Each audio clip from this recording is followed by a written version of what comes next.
दोस्तों, बहुत बहुत स्वागत है आप सबका एक बार फिर से हमारे YouTube चैनल एस्ट्रो नॉलेज में।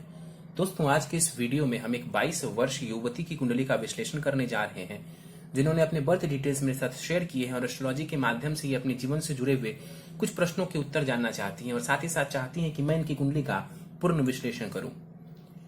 दोस्तों, आगे बढ़ने से पहले हर बार की तरह आप सबसे निवेदन है, यदि अभी तक आपने हमारे YouTube चैनल एस्ट्रो नॉलेज को सब्सक्राइब नहीं किया है तो आप प्लीज इसे सब्सक्राइब कर दें और बेल आइकन को दबाना ना भूलें। साथ ही साथ दोस्तों, यदि आप सब भी इसी प्रकार अपनी कुंडली का विश्लेषण करवाना चाहते हैं या फिर मुझसे संपर्क करना चाहते हैं तो स्क्रीन पर फ्लैश हो रहे व्हाट्सएप नंबर के ऊपर आप मुझसे संपर्क कर सकते हैं और ज्यादा जानकारी के लिए आप नीचे डिस्क्रिप्शन बॉक्स को भी चेक कर सकते हैं। वापस आते हैं इस विश्लेषण के वीडियो के ऊपर और इनके बर्थ डिटेल्स को मैं आप सबों के समक्ष रख देता हूं। इनकी जो जन्म तिथि है वो है 23 मई 1998। जन्म का समय है 12:13 रात के और जन्म का स्थान है मध्य प्रदेश। प्रश्नों की बात की जाए तो यूपीएससी की तैयारी कर रही हैं ये और सफलता के योग कैसे हैं जानना चाहती हैं। जीवन में कौन सा क्षेत्र इनके लिए सबसे अच्छा है, कौन सा जॉब इनके लिए बेस्ट रहेगा, इसके बारे में भी प्रश्न पूछा है। गवर्नमेंट जॉब मिलने के योग कैसे हैं, कब हैं, इसको लेकर के भी इन्होंने प्रश्न पूछा है। और आगे विवाह और धन संपत्ति से भी जुड़ा हुआ प्रश्न इन्होंने पूछा है। इनकी लग्न कुंडली की तरफ सीधे चलते हैं। इनकी लग्न कुंडली प्रारंभ होती है 10 नंबर से। 10 नंबर यानी कि मकर लग्न की कुंडली बन जाती है यहां पर और चंद्रमा मीन राशि में विराजमान है, यानी इस जातिका की कुंडली बनती है मकर लग्न और मीन राशि की। मकर लग्न यानी कि शनि के द्वारा अधिपत्य किया जाने वाला लग्न। ऐसे जातक या जातिकाओं की बात करें तो ऐसे लोग मेहनती होते हैं, संघर्ष करने वाले होते हैं और संघर्ष करने के बाद ऐसे लोगों को प्रायः सफलता देखने को मिलती है। रहस्यमयी स्वभाव होता है इनका, अपनी बातों को बहुत जल्दी सामने वाले को प्रकट नहीं करते हैं। दूसरा, इनकी जो राशि है वो मीन है और मीन राशि कहीं ना कहीं भावना प्रधान राशि है। तो ऐसे लोगों में, ऐसे जातकों में इमोशनल, जिसको भावना वाली जो एक बात होती है वो भी इनके अंदर भरी हुई होती है। लग्न का मान देखा जाए यहां पर तो 28 डिग्री है, यानी कि लग्न कमजोर माना जाएगा। लग्ने शनि उठ करके चतुर्थ भाव में यहां पर अपनी नीच की राशि में बैठे हुए हैं। चलिए आगे बढ़ते हैं, द्वितीय भाव की तरफ चलते हैं। द्वितीय भाव में यहां पर गुरु और केतु युति बना करके विराजमान है। गुरु और केतु की युति को हम चांडाल दोष का नाम देते हैं। द्वितीय भाव में चांडाल दोष बन रहा है, जिस वजह से परिवार वालों के साथ संबंधों में खटास देखने को मिल सकती है और कहीं ना कहीं धन संपत्ति की स्थिति भी थोड़ी खराब रह सकती है या उतार चढ़ाव देखने को मिल सकता है। लेकिन ध्यान से देखने वाली बात यह है कि गुरु और केतु के बीच में जो डिग्री का फासला है वो बहुत ही ज्यादा है। 12 डिग्री के केतु है तो 29 डिग्री के गुरु है, यानी कि जो डिफरेंस है वो करीब करीब 17 डिग्री के आसपास का है। इसलिए यहां पर जो चांडाल दोष बन रहा है वो बहुत ज्यादा इफेक्टिव, बहुत ज्यादा प्रभावी नहीं होगा। लेकिन फिर भी केतु की दशांतर दशा चलती है, उस दौरान परिवार वालों के साथ संबंध का खराब होना, उस दौरान संपत्ति संबंधित, धन संबंधित परेशानी आना, यह शिकायत देखने को मिल सकती है। अपनी वाणी का आपको हमेशा ही ध्यान रखना चाहिए। धन जो आप कमाएंगे आने वाले समय में उसको सोच समझ करके आपको व्यय करना चाहिए, या अभी भी आपके पास जो धन है, जो माता पिता की तरफ से दिया गया है, उस धन का आपको सही तरीके से इस्तेमाल करने की आवश्यकता है। धन का व्यय बेफिजूल में नहीं करें। गुरु 29 डिग्री के साथ मृत अवस्था में बैठे हुए हैं। इस कुंडली में गुरु को देखा जाए वो तृतीयेश है और वो द्वादशेश है, यानी कि कारक ग्रह नहीं है, गुरु अकारक ग्रह है। जाकर के धन भाव में बैठे हुए हैं और यहां पर केतु के साथ बैठे हुए हैं। देखिए, धन खर्च सोच समझ कीजिए। आप अपनी मेहनत से, अपने परिश्रम से धन का निर्माण करने वाली होंगी, इसमें कहीं कोई दो राय नहीं है। गुरु की दृष्टि पड़ेगी छठे भाव के ऊपर, कंपटीशन में सफलता दिलवाएंगे गुरु। पेट संबंधित समस्या दे सकते हैं, उसका आपको ध्यान रखने की आवश्यकता है। अपने खान पान का ध्यान रखने की आवश्यकता है। गुरु की दृष्टि पड़ेगी अष्टम भाव के ऊपर, यहां पर दृष्टि डाल करके भी धन का लाभ ही करवाएंगे, नुकसान नहीं करवाएंगे। और गुरु की दृष्टि दसम भाव के ऊपर पड़ेगी, करियर में भी गुरु लाभ ही देगा, नुकसान नहीं करेगा। बस आपको इतना ध्यान रखना है कि अपने धन का इस्तेमाल ठीक से करें, अपनी वाणी का इस्तेमाल ठीक से करें। क्यों? क्योंकि शनिदेव की राशि बनती है यहां, और यदि आप अपनी वाणी का गलत इस्तेमाल करेंगी, किसी को कटु शब्द कहेंगी, तो परेशानी आपके लिए खड़ी हो जाएगी। और जो यहां पर शुभ बातें मैंने गुरु से संबंधित बताई है, उसमें भी आपको परेशानी देखने को मिलेगी। गुरु 29 डिग्री का है, इसलिए गुरु का बल बहुत ही कम है इस कुंडली में। केतु को देख लेते हैं। 12 डिग्री का केतु यहां पर बैठा हुआ है, बलाबल बढ़िया है केतु के पास। यहां पर केतु गुरु के साथ बैठ करके चांडाल दोष बना रहा है। अब केतु बैठा है शनि की राशि में। शनि कैसे है, तो नीच की राशि में बैठे हुए हैं, यानी केतु जिसके घर में बैठा है उसका स्वामी अच्छी स्थिति में नहीं है। इस वजह से यहां पर बैठा हुआ केतु अच्छा रिजल्ट नहीं दे पाएगा। वाणी का ध्यान रखें, फिर से कहूंगा, धन संबंधित परेशानी देखने को मिल सकती है, इसका भी आपको ध्यान रखना चाहिए। केतु की दृष्टि पड़ेगी छठे भाव के ऊपर। गुप्त शत्रु आपको परेशान कर सकते हैं। केतु की दशा में या राहु की दशा में कोई कंपटीशन होता है, कोई शत्रु आपके सामने आते हैं, उस दौरान वो आपको क्षति पहुंचा सकते हैं। उस दौरान आपको कंपटीशन में परेशानी, कंपटीशन क्लियर करने में परेशानी का सामना करना पड़ सकता है। केतु की दृष्टि अष्टम भाव के ऊपर पड़ेगी, स्वास्थ्य का ध्यान रखें। और केतु की दृष्टि दसम भाव के ऊपर पड़ रही है, इस वजह से जब भी राहु या केतु की दशा अंतर्दशा आएगी, आपके करियर में किसी ना किसी प्रकार का बदलाव आपको देखने को मिलेगा। तीसरे भाव की तरफ चलते हैं। शुक्र और चंद्रमा युति बना करके यहां पर बैठे हुए हैं। शुक्र कैसे हैं, तो उच्च की राशि में बैठे हुए हैं, और चंद्रमा मित्र के घर में बैठे हुए हैं और तात्कालिक मैत्री में भी हैं। इस कुंडली में देखा जाए तो चंद्रमा सप्तमेश है, आपके पति भाव के स्वामी ग्रह है, यानी कि आपके विवाह भाव के यहां पर स्वामी ग्रह बनते हैं। चंद्रमा जाकर के तीसरे भाव में बैठे हुए हैं, नवम पंचम योग बना रहे हैं कुंडली के सप्तम भाव से। अच्छी स्थिति है यहां पर। विवाह के लिए देखा जाए तो चंद्रमा की स्थिति बढ़िया मानी जाएगी। शुक्र की बात कर लेते हैं। शुक्र इस कुंडली में पंचमेश है और वो कर्मेश है। इस कुंडली का जो शुक्र है वो योग कारक ग्रह है, क्योंकि उसके पास एक त्रिकोण भी है और एक केंद्र भी है। अब देखिए तो शिक्षा, संतान और कर्म भाव के स्वामी ग्रह जो शुक्र बनते हैं, वो साहस, पराक्रम, मेहनत के भाव में जाकर के बैठे हुए हैं उच्च की राशि में और परम उच्चता के साथ। परम उच्चता का मतलब होता है, डिग्री को देखिए, 27 डिग्री पर जो शुक्र होते हैं वो उच्च से भी ज्यादा जो है, एक ऐसी डिग्री है 27 डिग्री शुक्र के लिए जहां पर ये पूर्ण रूप से उच्च के होते हैं। इसको डीपेस्ट एग्जाल्टेशन पॉइंट कहा जाता है, शीर्ष बिंदु कहते हैं इसको हम। तो यहां पर आपका जो शुक्र है वो बहुत ज्यादा बलवान है। इस वजह से यहां पर बैठा हुआ शुक्र आपको करियर में शिखर तक लेकर के जाने वाला होगा। शिक्षा में अच्छी सफलता आपको ये दिलवाने वाला होगा। बस एक काम करना है आपको, मेहनत। सबको मेहनत करनी होती है, ये बात उचित है, लेकिन आपको भी मेहनत करनी होगी, आपको ज्यादा करनी होगी। क्यों? क्योंकि शिक्षा भाव का स्वामी ग्रह मेहनत भाव में और कर्म भाव का स्वामी ग्रह, करियर भाव का स्वामी ग्रह मेहनत भाव में उच्च का होकर के बैठा है। मेहनत करिए, शुक्र आपको सब कुछ दे देंगे। आप जितना खाब दिखाया आपने, उससे ज्यादा ये शुक्र आपको देने वाले होंगे। चंद्रमा 25 डिग्री के साथ बाल अवस्था का यहां पर बैठा हुआ है। चंद्रमा भी आपको बढ़िया लाभ देने वाला है। विवाह के बाद धन संपत्ति की स्थिति आपकी बेहतर हो जाएगी। शुक्र और चंद्रमा साथ में युति बना ले तो ये एक प्रकार से गज केसरी योग बना देता है। ध्यान से समझिएगा इस बात को। गज केसरी योग शुक्र और चंद्रमा की युति से नहीं बनता है, चंद्रमा और गुरु की युति से बनता है। लेकिन शुक्र और चंद्रमा की युति एक प्रकार से धन देने का कार्य करती है। किस प्रकार से? तो गज केसरी योग के समान। तो यहां पर आपको इस चीज में भी सफलता देखने को मिलेगी। इनकी दृष्टि पड़ेगी कुंडली के नवम भाव के ऊपर। देश विदेश की यात्राएं ये आपको करवाने वाले होंगे और भाग्य का सुख भी देखने को आपको मिलेगा।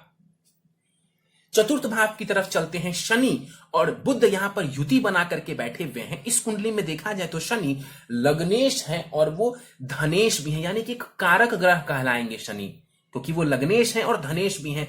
अब जाकर के शनि चतुर्थ भाव में बैठे हुए हैं, जो कि होता है मकान सुख, वाहन सुख, माता से संबंधित सुख।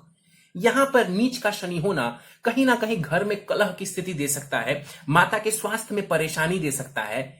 और यहां पर बैठा हुआ शनि माता से संबंधित सुखों में भी परेशानी दे सकता है। मकान लेने में, प्रॉपर्टी लेने में आपको बाधा देखने को मिलेगी। विलंब से ये चीजें आपको मिलेंगी। शनि वैसे भी विलंब करते हैं, लेकिन नीच के बैठे हुए हैं तो इन चीजों में विशेष विलंब आपको करवाएंगे। शनि को बेहतर करना जरूरी है, क्योंकि ये लग्नेश भी है। लग्न यानी कि शरीर, और लग्न से हम, लग्नेश से हम व्यक्ति के स्वास्थ्य को भी देखते हैं। तो यहां पर शनि को पॉजिटिव करना जरूरी है आपके लिए। शनि पॉजिटिव होंगे तो ये कहीं ना कहीं आपको अच्छा स्वास्थ्य देंगे और साथ ही साथ जो है मकान सुख, वाहन सुख, ये सब कुछ आपको शनि देने वाले होंगे। 4 डिग्री का शनि है, बाल अवस्था का है शनि। दृष्टि डालेंगे शनि कुंडली के 6ठे भाव के ऊपर, शत्रु परेशान कर सकते हैं आपको, इसका आपको ध्यान रखना चाहिए। कंपटीशन में सफलता मिलने में विलंब की स्थिति उत्पन्न होगी आपको, क्योंकि ये शनि नीच का है, ये बात आपको भूलना नहीं चाहिए। शनि की दृष्टि 10th भाव के ऊपर पड़ेगी। करियर बनाने में शनि विलंब की स्थिति आपके लिए खड़ी करेंगे, लेकिन एक बार यदि आपने करियर बना लिया तो शुक्र आपका इतना बढ़िया है कि आपको कोई परेशानी देखने को नहीं मिलेगी। हां, शनि की दशा आती है तो बात अलग है। और शनि की दृष्टि पड़ेगी लग्न के ऊपर, 10वीं दृष्टि लग्न के ऊपर शनि की पड़ेगी। बनते हुए कार्य को कई बार शनि विलंब करेंगे। शनि क्या करेंगे? बनते हुए कार्य को विलंब की स्थिति उत्पन्न करेंगे। अंत में जाकर के हो सकता है आपका कार्य बन जाए, लेकिन विलंब के साथ आपका कार्य पूरा होगा। शनि को पॉजिटिव बना लें, आपको लाभ देखने को मिलेगा। 18 डिग्री के बुध यहां पर बैठे हुए हैं 4th भाव में। इस कुंडली में बुध को देखा जाए तो वो षष्ठेश हैं और वो भाग्येश हैं। चूंकि बुध भाग्येश है तो एक कारक ग्रह है इस कुंडली में बुध। केंद्र त्रिकोण राजयोग बना करके यहां पर बुध विराजमान है। शत्रु के घर में बैठा हुआ है बुध, मंगल के घर में बैठे हुए हैं, लेकिन तात्कालिक मैत्री में हो जाने की वजह से यहां पर बुध बढ़िया रिजल्ट देंगे। बुध की दशा चलती है, अंतरदशा चलती है, उस दौरान आपको लाभ देखने को मिलेगा। विशेष रूप से भाग्य से जुड़ा हुआ लाभ देखने को आपको मिल जाएगा।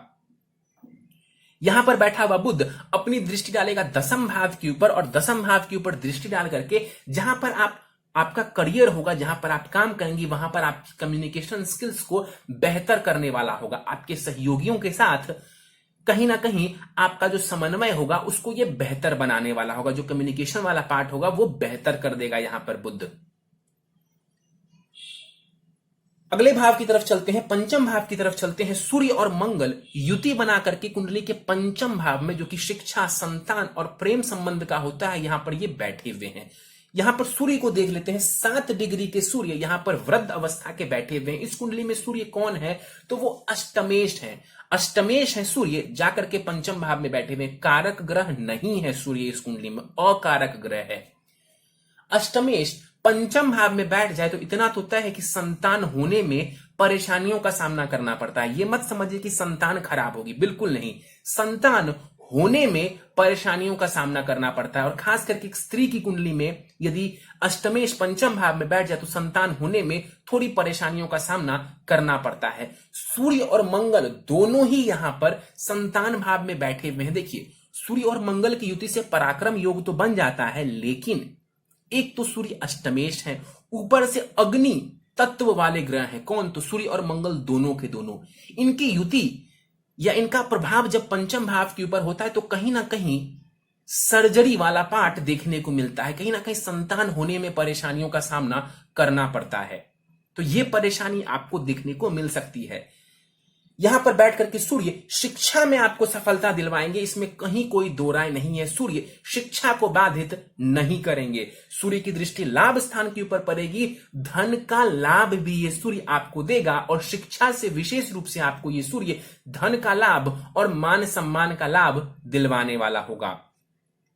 मंगल को देख लेते हैं। 5 डिग्री के मंगल यहां पर अस्त के होकर के बैठे हुए। मंगल अस्त का है, प्रभाव कम हो जाएगा, दृष्टि का बल खत्म हो जाएगा मंगल के पास। इस कुंडली में मंगल कौन है? तो वो सुखेश है और वो लाभेश है। एक समग्रह है मंगल, न कारक है न मारक है। तात्कालिक मैत्री के साथ यहां पर मंगल बैठे हुए हैं। और एक बात आपको और बता दूं कि सूर्य भी यहां पर तात्कालिक मैत्री के साथ बैठे हुए हैं, तो शुभ परिणामों में वृद्धि हो जाएगी। यहां पर बैठ करके जो मंगल देव हैं आपको ये भी लाभ करवाने वाले होंगे, खास करके शिक्षा संबंधित लाभ ये मंगल भी आपको करवाने वाला होगा।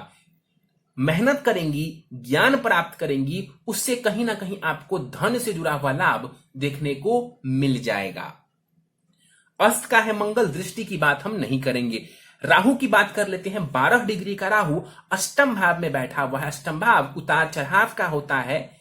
बीमारियों के लिए भी देखते हैं हम अष्टम भाव को, ससुराल पक्ष के लिए भी हम अष्टम भाव को देखते हैं। यहां पर राहु का बैठना इन चीजों में उतार चढ़ाव की स्थिति करवाएगा। जब भी राहु की दशांत दशा आएगी उस दौरान आपके जीवन में ये उतार चढ़ाव को लाने वाला होगा। अनएक्सपेक्टेड रिजल्ट्स आपको देखने को मिल सकते हैं राहु की दशा या अंतरदशा में। यहां पर बैठा हुआ राहु ससुराल पक्ष के साथ मतभेद की स्थिति खड़ी कर सकते हैं। राहु की दृष्टि पड़ेगी कुंडली के 12वें भाव के ऊपर, धन का व्यय, विदेश की यात्राएं ये राहु करवाएगा। राहु की दृष्टि द्वितीय भाव के ऊपर पड़ेगी, यहां पर दृष्टि डाल करके राहु जो है आपकी वाणी को खराब कर सकते हैं, तो अपनी वाणी का आपको ध्यान रखने की आवश्यकता है। और राहु की दृष्टि पड़ेगी चतुर्थ भाव के ऊपर, तो माता के स्वास्थ्य का ध्यान रखें। और साथ ही साथ जो है यदि राहु की दशा या अंतरदशा चल रही है तो उस दौरान यदि आप कोई प्रॉपर्टी लेती हैं अपने नाम से, तो लीगल मामलों का विशेष रूप से आपको ध्यान रखने की आवश्यकता है। चलिए, ये था आपकी कुंडली में ग्रहों का विश्लेषण। एक बात आपको और बता दूं कि सारे ग्रह केतु से लेकर के राहु के मध्य आकर के विराजमान है। इसको कुंडली में काल सर्प दोष लगना हम कहते हैं। काल सर्प दोष से डरने जैसी कोई भी बात नहीं होती है।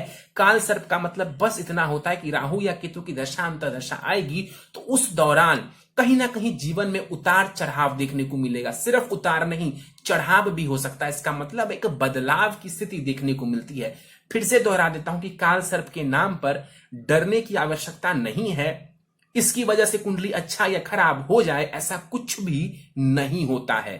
भगवान शिव की पूजा आराधना करते रहेंगे तो काल सर्प दोष कब आकर के निकल जाएगा आपको पता भी नहीं चलेगा। चलिए, आपकी दशाओं के ऊपर हम बात कर लें तो दशा फिलहाल आपको शुक्र की ही चल रही है। शुक्र की महादशा आपको चल रही है जो कि 28 मार्च 2031 तक आपको रहने वाली है।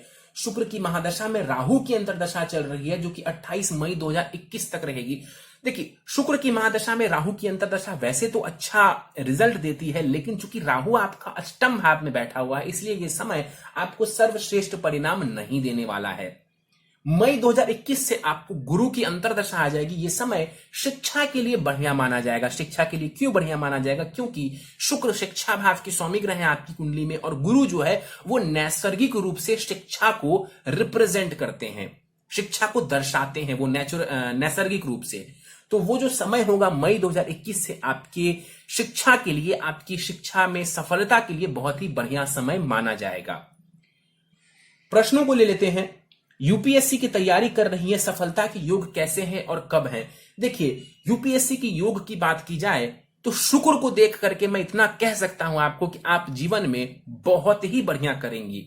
आप अपने करियर में शिखर तक पहुंच सकती हैं। जिस भी क्षेत्र में आप जाएंगी, शिखर तक, जो टॉप मोस्ट पॉइंट होता है वहां तक आप पहुंच सकती हैं। कैसे? अपनी मेहनत से। मेहनत से क्यों मैंने बोला? क्योंकि यहां पर शुक्र मेहनत के भाव में बैठे हुए हैं। दूसरों के लिए यह डाउट हो सकता है कि वो पहुंचेंगे कि नहीं पहुंचेंगे, लेकिन आपके लिए कोई डाउट नहीं है इस बात में। आप मेहनत करेंगी तो शिखर तक आप पहुंच सकती हैं अपने क्षेत्र में। जिस क्षेत्र में आप मेहनत करेंगी उस क्षेत्र में आप टॉप लेवल तक पहुंच सकती हैं। इस बात में कहीं कोई दो राय नहीं है। यूपीएससी की बात हम कर लेते हैं। यूपीएससी के योग भी है आपकी कुंडली में। सूर्य और मंगल यहां पर बैठे हुए जरूर है। मंगल अस्त का है और सूर्य यहां पर बैठ करके मैंने आपको बताया कि संतान होने में परेशानी खड़ी करेंगे, शिक्षा में परेशानी खड़ी नहीं करेंगे। आप मन लगा करके पढ़ाई करें। मई 2021 से शिक्षा के लिए भी जो समय है वो बढ़िया आ रहा है। बस आप मेहनत करते रहे। मेहनत से आप शिक्षा में भी अव्वल दर्जे में सफलता प्राप्त कर सकती हैं और करियर में भी आप सर्वोच्च पोजीशन पर जा सकती हैं। टॉप मोस्ट पोजीशन पर आप जा सकती हैं। बेस्ट जॉब कौन कौन से हैं? देखिए, यूपीएससी की तो आप तैयारी कर ही रही हैं और मई से समय बढ़िया है। इसके अलावा भी मैं आपको कुछ ऑप्शंस बता देता हूं। देखिए, मीडिया का क्षेत्र, जर्नलिज्म का क्षेत्र, क्रिएटिव फील्ड से जुड़ा कोई काम, ये आपके लिए बहुत ही बढ़िया रहने वाला है। इसके अलावा सॉफ्टवेयर में भी, सॉफ्टवेयर के फील्ड में भी आप बढ़िया कर सकती हैं। लेकिन मीडिया, जर्नलिज्म, क्रिएटिव फील्ड, इन क्षेत्रों में आप टॉप लेवल तक जा सकती हैं। इतना ही नहीं, आपको मैं बता दूं कि आपकी नवमांश कुंडली में ये जो शुक्र हैं, ये इसी राशि में बैठे हुए यानी वर्गोत्तमी ही हैं। शुक्र उच्च का शुक्र है और वर्गोत्तमी यानी दोनों ही चार्ट में उच्च का है। ये जबरदस्त स्थिति है शुक्र की। इससे बेहतर शुक्र हो ही नहीं सकता है। जबरदस्त स्थिति है। आप अपने करियर में बहुत ही ऊंचे मुकाम तक जा सकती हैं। नेम, फेम, शोहरत, सब कुछ, पैसा, सब कुछ आपको मिल जाएगा। और सबसे अच्छी बात यह है कि शुक्र की महादशा आपको चल रही है। गोल्डन पीरियड है आपकी लाइफ का। बस मेहनत करिए। मेहनत करेंगी सब कुछ मिलेगा। गवर्नमेंट जॉब मिलने के योग कब हैं? देखिए, गवर्नमेंट जॉब की बात की जाए तो गवर्नमेंट जॉब मिलना कोई बहुत बड़ी बात नहीं है आपके लिए। आप प्रयत्न करेंगे आपको मिल जाएगा, आप प्रयत्न करेंगे मिल जाएगा। सूर्य आपका त्रिकोण में बैठा हुआ है, पंचम भाव में त्रिकोण में आकर के सूर्य बैठे हुए हैं, अच्छी स्थिति में है। दशमेश जो शुक्र है वो उच्च का है, आपको गवर्नमेंट जॉब मिल जाएगी, कोई ऐसी परेशानी वाली बात नहीं है। एग्जैक्ट समय मैं यहां पर नहीं बता रहा हूं आपको, लेकिन आप प्रयत्न करेंगे तो आपको ये मिल जाएगा। और मई 2021 से आपका समय शिक्षा से जुड़े मामलों में बहुत ही बढ़िया आ रहा है। विवाह कब होगा और विवाह कैसा रहेगा? देखिए, विवाह आपका बहुत ही बढ़िया रहने वाला है, इसमें कहीं कोई दो राय नहीं है। विवाह देखा जाए तो 2021 से लेकर के 2024 के बीच में आपके विवाह का योग बनता हुआ मुझे नजर आ रहा है। विशेष रूप से उसके बीच में विवाह का योग बनता हुआ नजर आ रहा है। आप यदि चाहेंगी तो आपका विवाह 24-25 वर्ष के आसपास हो जाएगा। आप करना चाहेंगी आप उस दौरान विवाह कर सकती हैं। आपका विवाह भी बढ़िया रहने वाला है, इसमें भी कहीं कोई परेशानी नजर नहीं आ रही। हाँ, इतना जरूर सलाह दूंगा कि गुरु केतु के साथ बैठे हुए हैं और इस वजह से आप कहीं ना कहीं जो पार्टनर आप चुने वो सही से चुने। इसके अलावा कोई परेशानी नहीं है, इसमें भी मुझे लगता है कि परेशानी वाली बात नहीं होनी चाहिए। लेकिन फिर भी मैं आपको यहां पर सचेत कर देता हूं, अपने पार्टनर का चुनाव यदि थोड़े ध्यान से करेंगी तो आपका वैवाहिक जीवन अति उत्तम रहेगा। धन संपत्ति की बात की जाए तो धन संपत्ति वाली जो पोजीशन है वो कमजोर नजर आ रही है, वो कमजोर नजर आ रही है। कारण है यहां पर गुरु केतु का चांडाल दोष बनना, और शनि इस भाव के स्वामी ग्रह बनते हैं। वो केंद्र में जरूर है लेकिन नीच की राशि में वो बैठे हुए हैं। इस वजह से आपको अपने धन का विशेष ध्यान रखने की आवश्यकता है। अपने धन का विशेष ध्यान रखें, धन का बचत करते हुए चलें आप, आपको लाभ देखने को मिलेगा। जानना चाहते हैं कि पति की स्थिति कैसी रहेगी, उनका स्टेटस कैसा रहेगा? देखिए, मुझे ऐसा लगता है कि पति की स्थिति बढ़िया रहेगी, वो समझदार होंगे और कहीं ना कहीं लव मैरिज के योग भी यहां पर नजर आ रहे हैं और पति की स्थिति बढ़िया रहेगी। बस आप उनके बारे में जान लें, पड़ताल कर लें, आपका वैवाहिक जीवन बहुत ही बढ़िया रहेगा। यह हो सकता है कि पति की लाइफ में स्टेबिलिटी की थोड़ी सी परेशानी रहे। क्यों मैं ऐसा कह रहा हूं? सप्तम भाव पति का यहां से 10 घर आगे बढ़े तो शनि और बुध बैठे हुए हैं, जो कि पति का कर्म स्थान हुआ आपका चतुर्थ भाव जो है। इस वजह से थोड़ी सी परेशानी उनके करियर में देखने को मिल सकती है उन्हें, लेकिन ये एक इंडिकेशन है। देखिए, हमेशा बताता हूं कि आपके चार्ट से किसी रिलेटिव के बारे में जानना हो तो ये एक इंडिकेशन दे सकता है, गारंटी के साथ नहीं कही जा सकती ये बात, मुहर लगा करके ये बात नहीं कही जा सकती, लेकिन हाँ एक इंडिकेशन है। स्टेबिलिटी की परेशानी उनको देखने को मिल सकती है, तो कुंडली मिलान कर लेंगी, उनके बारे में पता कर लेंगी, आपके लिए बहुत ही बढ़िया रहेगा। नवमांश कुंडली के ऊपर चलते हैं और नवमांश कुंडली में देखा जाए तो आपकी जो नवमांश कुंडली है वो बनती है कन्या लग्न की, और लग्न में ही बुध उच्च की राशि में बैठे हुए हैं। जबरदस्त स्थिति है। सप्तम भाव में शुक्र उच्च का बैठा हुआ है, जबरदस्त। ज्यादातर स्थितियां बेहतर नजर आ रही है। शनि भी वहां जो है वो बहुत ही बढ़िया स्थिति में नजर आ रहे हैं।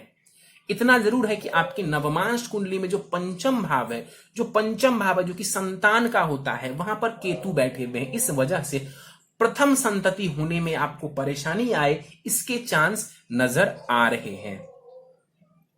चलिए सीधे उपाय के ऊपर चलते हैं। कुछ उपाय बता दे रहा हूं आपको, इन उपायों को आप करेंगे तो आपको और भी ज्यादा लाभ, और भी ज्यादा तरक्की देखने को मिलेगी, और जहां जहां जीवन में परेशानी आने वाली होगी वो परेशानी या तो कम हो जाएगी या तो खत्म हो जाएगी। प्रथम उपाय है आपके लिए नित्य दुर्गा चालीसा एवं कवच का आपको पाठ करना चाहिए। नित्य ओम शुम शुक्राय नमः इस मंत्र का 108 बार जप करें।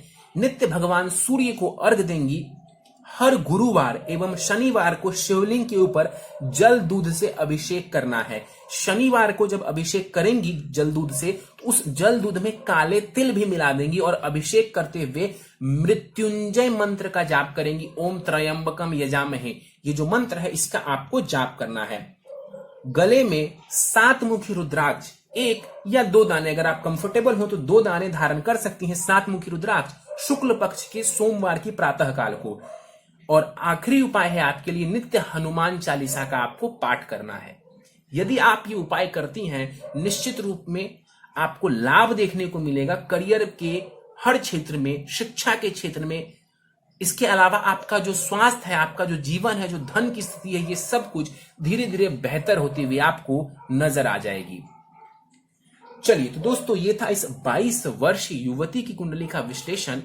मुझे उम्मीद है कि आपको हमारा यह कुंडली विश्लेषण का वीडियो पसंद आया होगा। यदि वीडियो पसंद आया तो आप इसे लाइक करें, शेयर करें। अभी तक आपने हमारा YouTube channel astro knowledge subscribe नहीं किया है तो आप प्लीज इसे सब्सक्राइब कर दें और बेल आइकन को दबाना ना भूलें। साथ ही साथ दोस्तों, यदि आप सब भी इसी प्रकार अपनी कुंडली का विश्लेषण करवाना चाहते हैं या फिर मुझसे संपर्क करना चाहते हैं तो आप स्क्रीन के ऊपर फ्लैश हो रहे व्हाट्सएप नंबर के ऊपर मुझसे संपर्क कर सकते हैं। और ज्यादा जानकारी के लिए आप नीचे डिस्क्रिप्शन बॉक्स को भी चेक कर सकते हैं। इस वीडियो में फिलहाल इतना ही दोस्तों। आप सभी का बहुत बहुत धन्यवाद।